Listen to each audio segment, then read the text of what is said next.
आज मैं banking chapter जो कंपनी अकाउंट्स में है, बैंकिंग कंपनी, उसका सेकेंड टॉपिक दे रहा हूँ, creation for provision for doubtful debts. Creation of provision for doubtful debts. अब ये है क्या? ये बहुत ही इम्पोर्टेंट बैंकिंग के लिए, ये सबसे इम्पोर्टेंट, मेरे हिसाब से सबसे इम्पोर्टेंट टॉपिक है। इसको चार पार्ट में डिवाइड किया गया है। The banks have to classify their advances into 4 broadcast categories. First है standard assets, second sub standard assets, doubtful assets and loss assets.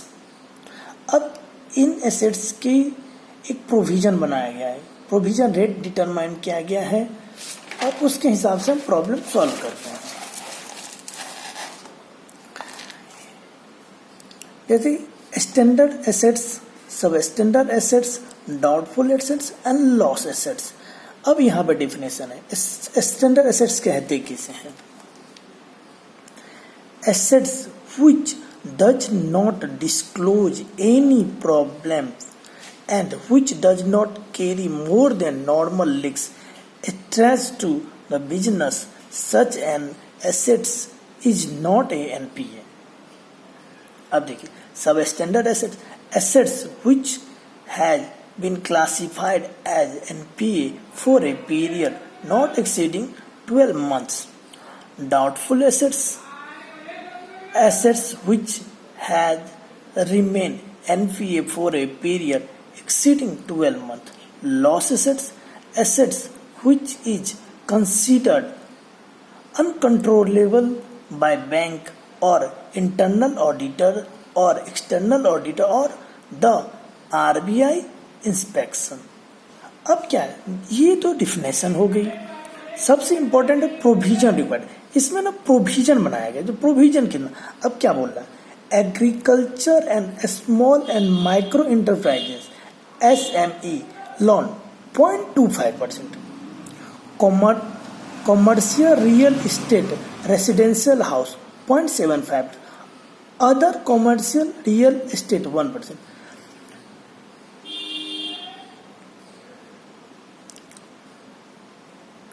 और अदर लोन 0.4%। जो सबसे इम्पोर्टेंट है हमारे लिए, ये याद रखना हमें, ये याद, अदर लोन 0.4%, स्टैंडर्ड एसेट्स में अदर लोन 0.4%, और ये रीस्ट्रक्चर्ड लोन 5%। ये हम उतना हमारे लिए इम्पोर्टेंट नहीं है, सबसे इम्पोर्टेंट हमारे लिए 0.4%, इसे रिमेन हमें याद रखना होगा। अब क्या है? Sub standard 15% on secured loan and 25% on secured loan. Infrastructure loan which more safeguard is available 20%। अब हमें क्या करना है? सिक्योर्ड लोन होगा तो 15%, अनसिक्योर्ड होगा 25% on unsecured loan. Doubtful unsecured portion 100%, doubtful क्या है? Unsecured 100%, secured portion doubtful 1 year, अगर 1 ईयर के लिए रहेगा डाउटफुल तो 25% हम लगाएंगे प्रोविजन। 1 to 3 ईयर रहेगा तो हम लगाएंगे 40%। जैसे वो 2 ईयर तो 40%, 3 ईयर तो 40%, मोर देन 3 ईयर तो 100%। और मैं इसलिए कहता हूँ, अगर 1 ईयर अनसिक्योर्ड है तो इसको हम 100%, इसमें हम 100% यहाँ लेंगे। अगर अनसिक्योर्ड मोर देन 2 ईयर भी अगर अनसिक्योर्ड है तो 100% लेंगे। जो पहले अनसिक्योर्ड पोर्शन 100%, अनसिक्योर्ड पोर्शन अलग से भी दिया है, हम 100 लेंगे। अगर 1 ईयर है, अप टू 1 ईयर भी अनसिक्योर्ड है, 100 लेंगे। 1 to 3 ईयर अनसिक्योर्ड है, 100 लेंगे। और अगर सिक्योर्ड डाउटफुल डेब्ट्स डाउटफुल है अप टू 1 ईयर तो हम लेंगे 25%, 1 to 3 ईयर है तो 40%, मोर देन 3 ईयर है तो 100%। अब losses 100% of total outstanding. Loss assets में जितना भी हमारे पास एसेट्स हैं, लॉस एसेट्स उसका 100% लेंगे। आप देख सकते हैं यहाँ पे 100%, 25%, 40%, unsecured portion 100%, secured portion doubtful debt up to 1 year 45%। अब इसको हमें ना रिमेन करके एक बार रिवाइज करना होगा और ये हमारे दिमाग में स्टोर करना होगा किसका क्या प्रोविजन है। एक तरह से समझ लो तो मैं तो कहूँगा इसे रट्टा मारना होगा हमें। अब मैं इसका एक क्वेश्चन सॉल्व करके आपको दिखाता हूँ।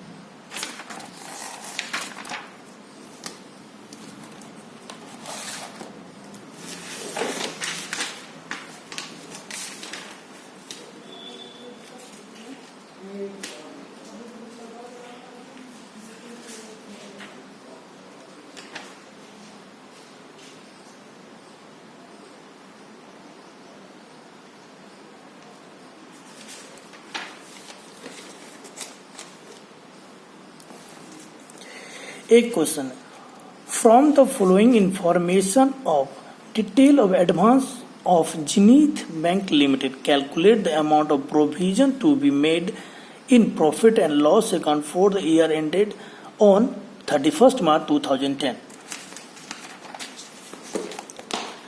अब हमारे पास है standard 10,000, sub standard 6400, 6,400, 6,400, doubtful for 1 year 3,200, for 2 year 1,800, for 3 year 900, for more than 3 year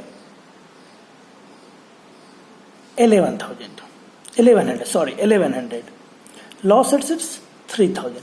ये नवंबर 10 में सीए एग्जाम में 4 नंबर का ये पूछा जा चुका है ये सवाल, इसीलिए इम्पोर्टेंट है। आप देख ही रहे 10 नंबर का, 10 नवंबर 10 में 4 नंबर का ये पूछा गया, 4 मार्क्स का ये पूछा जा चुका है। तो मैं आपको इसको सॉल्व करके दिखाता हूँ।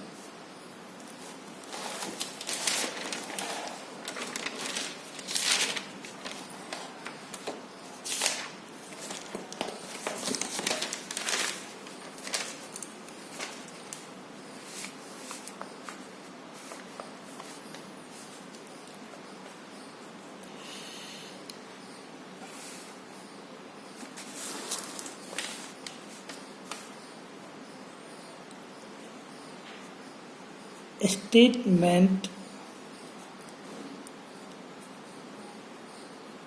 showing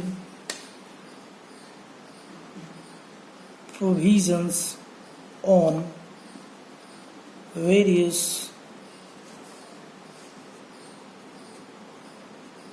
performing and non-performing assets of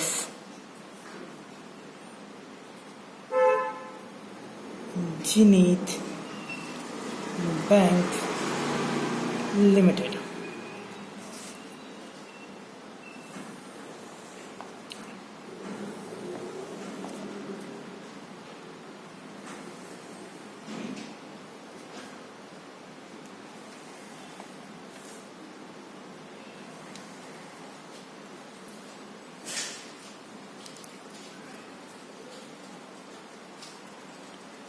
particulars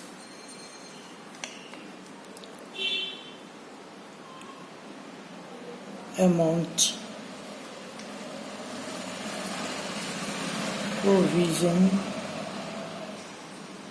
percentage amount provision। अब स्टैंडर्ड था हमारा 10,000, sub standard 6,400,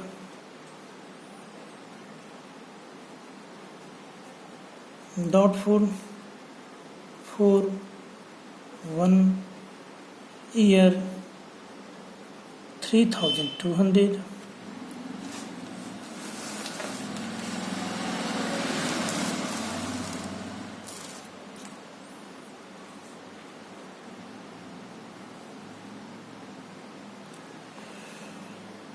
for 2 year 1,800, for 3 years 900, for more than 3 years 1,100, and last loss assets 3,000. अब सबसे इंपॉर्टेंट है यहाँ प्रोविजन के रेट. हमने देखा था स्टैंडर्ड के लिए था 0.4%, 14%, सब स्टैंडर्ड 50%, अगर सिक्योर्ड है तो 50%, अनसिक्योर्ड है तो 25%, तो 15% हम ले लेंगे. फॉर 1 ईयर के लिए क्या था हमारे पास 45%, फॉर 2 years के लिए 40%, and for 3 year 40%, more than 3 year हमने बताया था 100%, और लॉस एसेट्स हमें पता ही है 100%. सबसे जो इम्पोर्टेंट पार्ट है इसको रिमेन करना, आपको इसको एग्जाम में याद करना होगा. ये चीजें सबसे इम्पोर्टेंट थी, ये चीजें. अब इसका हम निकाल लेंगे 4%, 960. अब हम एक काम कर देंगे 32 का 25%,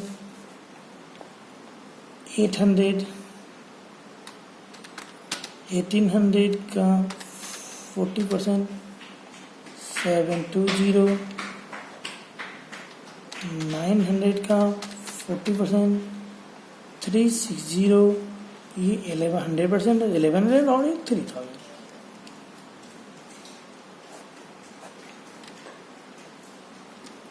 $40, 960, 800, 40,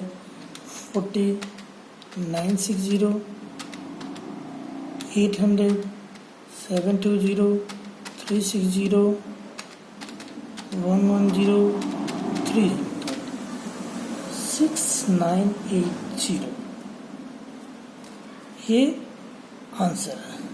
ये टोटल प्रोविजन अमाउंट हमारा निकल के आता है. इसमें आपको मैंने पहले भी बताया था, हमें एक बार ये रिमेन करना होगा, ये याद रखना होगा. जो स्टैंडर्ड की रेट क्या है प्रोविजन 0.4%, सब standard 15%, for 1 year 25%, for 2 year 40%, for 3 year 40%, more than 3 year 100%, losses 100. और यहाँ पे मैं एक चीज बताऊँ, अगर ये दोनों भी अनसिक्योर्ड हो, अगर कुछ भी नहीं लिखा है तो हम मानते हैं ये सिक्योर है. अगर ये अनसिक्योर्ड है तो यहाँ भी हम 100% लेते हैं अनसिक्योर्ड. अगर क्वेश्चन में अगर नहीं लिखा हुआ है जो अनसिक्योर है या सिक्योर्ड है, ये doubtful for the 1 year, unsecure या असिक्योर्ड है, तो हम इसे मानेंगे ये सिक्योर्ड है. और सिक्योर है तो हम 25% देंगे. 2 year है तो 40% देंगे. अगर ये अनसिक्योर्ड रहता तो यहाँ पे हम 100%. अगर इसके लिए आपको कोई क्वेरी है तो आप कोई भी सवाल पूछना चाहते हैं तो आप मुझे चैट में मेल कर सकते हैं या चैट कर सकते हैं. अपना कोई क्वेरी आप छोड़ सकते हैं. इसका आंसर है 6980.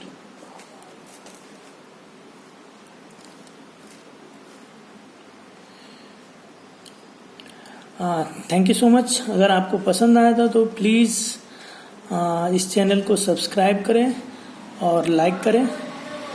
Thank you so much.